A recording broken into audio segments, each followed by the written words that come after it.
देश फेरि चुनावी माहौलले तातिएको छ। भित्ताहरूमा पोस्टर टाँसिएका छन्। गाउँ, टोल, सहर, चोक, गल्लीमा झुट्टा आश्वासन र बाचा बेच्नेहरू उभिएका छन्। हात जोडेर भन्दैछन्, भोट हामीलाई दिनुहोस्।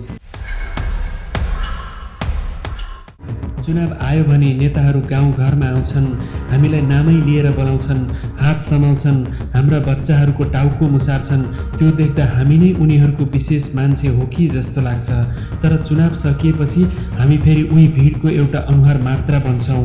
याद रहोस्, चुनाव आउँछ, नेता आउँछन्, मिठो बोली आउँछ, सपना आउँछ, तर चुनाव सकिन्छ अनि सपना पनि सकिन्छ। जनताको घर अँध्यारोको अँध्यारै रहन्छ। चुलो उस्तै निभेको हुन्छ, आशा उस्तै अधुरो। उही गरिबी, उही अशिक्षा, श्रम बेच्न उही विदेश। यो देशमा गरिबी मात्र छैन, यहाँका स्मृतिमा घाउहरू छन्। ती आन्दोलनहरू, ती सडकहरू जहाँ स्कुल पढ्दै गरेका छोराछोरी ढले, एउटा आमाको काख रित्तियो, एउटा बाउको सपना खरानी भयो, एउटा युवाको सिङ्गो जिन्दगी सडकमा बिलायो। अनि आज त्यही सडकमा फेरि चुनावी जुलुस निस्किएको छ।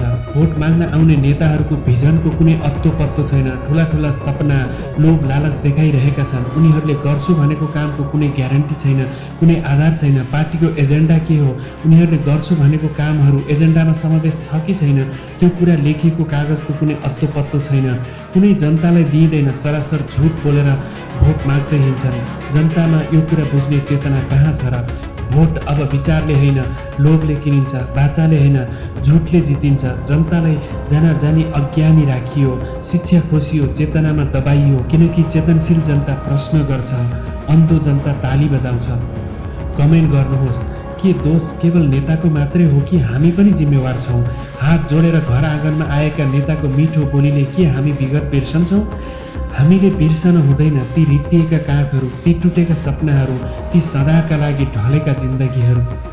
बुझ्नुहोस्, परिवर्तन नेताबाट होइन, चेतनाबाट आउँछ। भोट कागजको टुक्रा होइन, यो भविष्यको हस्ताक्षर हो। अब कति समय हामी यस्तै बस्ने? यो चुनाव केवल सरकार छान्ने होइन, यो न्याय, अन्याय, सुशासन, कुशासन, विकास, विनाश, शिक्षा र समृद्धिको परीक्षा हो। सोचेर सम्झेर बुझेर मात्र भोट हालौँ, किनकि भोटको मूल्य जीवनको मूल्य बराबर हुन्छ। सचेत बनौँ, जिम्मेवार बनौँ, भोट नबेचौँ, भविष्य बनाऊ।